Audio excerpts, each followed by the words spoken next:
రాజులు 2వ గ్రంథము 19వ అధ్యాయము.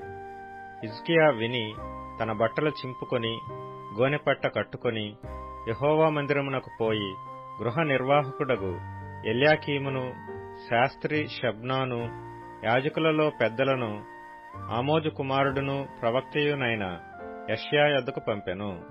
వీరు గోనెపట్ట కట్టుకొని అతని యొద్దకు వచ్చి అతనితో ఇట్లనిరి: హిజ్కియా సెలవిచ్చినదేమనగా, ఈ దినము శ్రమయు, శిక్షయు, దూషణయు గల దినము. పిల్లలు పుట్టవచ్చిరి గాని కనుటకు శక్తి చాలదు.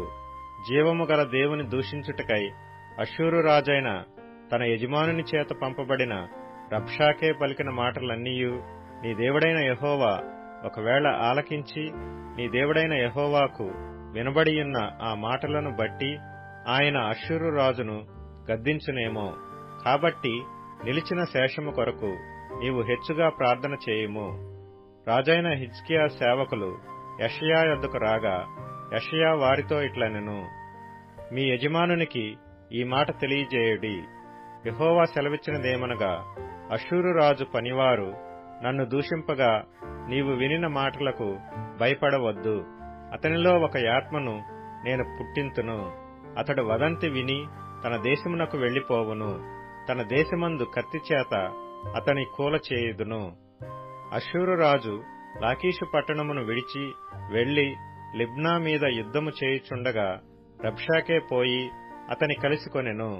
అంతటా కూషు రాజైన తిర్హాకా తన మీద యుద్ధము చేయుటకు వచ్చినని అష్షూరు రాజునకు వినబడినప్పుడు అతడు ఇంకొకసారి హిజ్కియా యొద్దకు దూతలను పంపి ఈలాగు ఆజ్ఞ ఇచ్చెను: యూదారాజుకు హిజ్కియాతో ఈలాగు చెప్పుడి, యెరూషలేము అష్షూరు రాజు చేతికి అప్పగింపబడదని చెప్పి నీవు నమ్ముకొనియున్న నీ దేవుని చేత మోసపోకుము.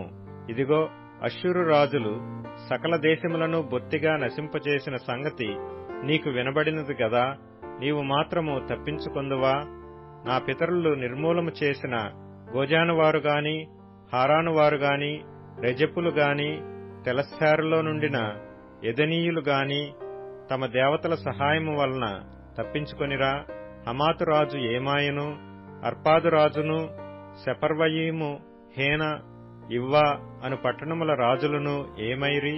హిజ్కియా దూతల చేతిలో నుండి ఆ ఉత్తరము తీసుకుని చదివి యెహోవా మందిరములోనికి పోయి యెహోవా సన్నిధిని దాని విప్పి పరిచి యెహోవా సన్నిధిని ఇట్లని ప్రార్థన చేసెను: యెహోవా, కెరూబుల మధ్యను నివసించుచున్న ఇశ్రాయేలీల దేవా, భూమి ఆకాశములను కలుగజేసిన అద్వితీయ దేవా, నీవు లోకమందున్న సకల రాజ్యములకు దేవుడువై ఉన్నావు.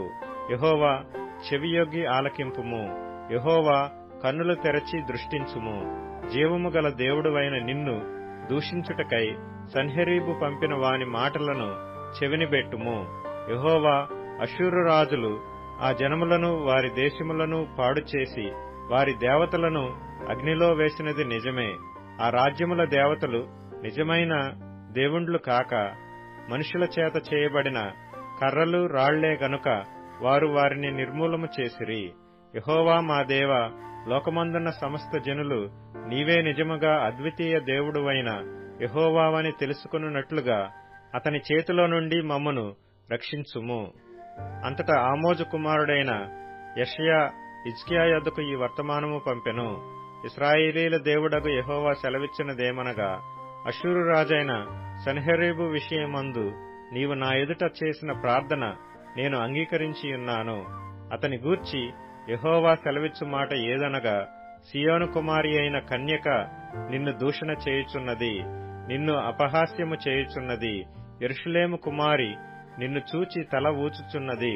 నీవు ఎవనిని తిరస్కరించితివి, ఎవనిని దూషించితివి? నీవు గర్వించి ఎవనిని భయపెట్టితివి?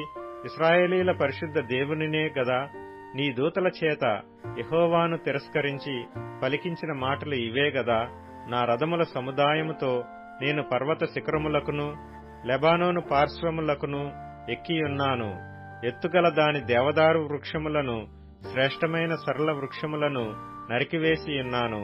వాని దూరపు సరిహద్దులలో సత్రములలోనికిని, కర్మెలు ఫలవంతములగు క్షేత్రమైన అడవిలోనికిని ప్రవేశించియున్నాను. నేను త్రవ్వి పరుల నీళ్లు పానము చేసియున్నాను. నా అరకాలి చేత నేను దిట్టమైన స్థలముల నదులనన్నిటినీ ఎండిపోజేసియున్నాను. నేనే పూర్వమందే దీని కలుగజేసితిననియు పురాతన కాలమందే దీని నిర్ణయించితిననియు నీకు వినబడలేదా? ప్రాకారములు గల పట్టణములను నీవు పాడుదిబ్బలుగా చేయుట నా వలననే సంభవించినది. కాబట్టి వాటి కాపురస్తులు బలహీనులై జడిసిరి. విభ్రాంతి నుండి పొలములోని గడ్డివలెను కాడవేయని చేలవలెను అయిరి. నీవు కూర్చుండుటయు బయలు వెల్లుటయు లోపలికి వచ్చుటయు నా మీద వేయు రంకెలను నాకు తెలిసేయున్నవి. నా మీద నీవు వేయు రంకెలను నీవు చేసిన కలహమును నా చెవులలో జొచ్చెను. గనుక నా గాలమును నీ ముక్కునకు తగిలించెదను, నా కళ్ళెము నీ నోటిలో పెట్టి నిన్ను మళ్లించెదను. నీవు వచ్చిన మార్గముననే నిన్ను మళ్లించెదను. మరియు యెషయా చెప్పినదేమనగా, హిజ్కియా, నీకిదే సూచనయగును. ఈ సంవత్సరమందు దానంతటా అదే పండు ధాన్యమును, 2వ సంవత్సరమందు దాని నుండి కలుగు ధాన్యమును మీరు భుజింతురు. 3వ సంవత్సరమున మీరు విత్తనము విత్తి చేలు కోయుదురు, ద్రాక్ష తోటలు నాటి వాటి ఫలము అనుభవించుదురు. యూదావంశములో తప్పించుకొనిన శేషము ఇంకను క్రిందికి వేరు తన్ని మీదికి ఎదిగి ఫలించును. శేషించువారు యెరూషలేములో నుండి బయలుదేరుదురు, తప్పించుకొనిన వారు సీయోను కొండలో నుండి బయలుదేరుదురు. సైన్యములకధిపతియగు యెహోవా ఆసక్తి దీని నెరవేర్చును. కాబట్టి అష్షూరు రాజును గూర్చి యెహోవా సెలవిచ్చినదేమనగా, అతడు ఈ పట్టణములోనికి రాడు, దానిమీద ఒక బాణమైన ప్రయోగింపడు, ఒక కేడెమునైనా దానికి కనుపరచడు, దాని ఎదుట ముట్టడి దెబ్బ కట్టడు. ఈ పట్టణము లోపలికి రాక తాను వచ్చిన మార్గముననే అతడు తిరిగి పోవును. ఇదే యెహోవా వాక్కు. నా నిమిత్తమును నా సేవకుడైన దావీదు నిమిత్తమును నేను ఈ పట్టణమును కాపాడి రక్షించుదును. ఆ రాత్రియే యెహోవా దూత బయలుదేరి అష్షూరు వారి దండుపేటలో జొచ్చి 185,000 మందిని హతము చేసెను. ఉదయమున జనులు లేచి చూడగా వారందరూ మృత కళేబరములయ్యుండిరి.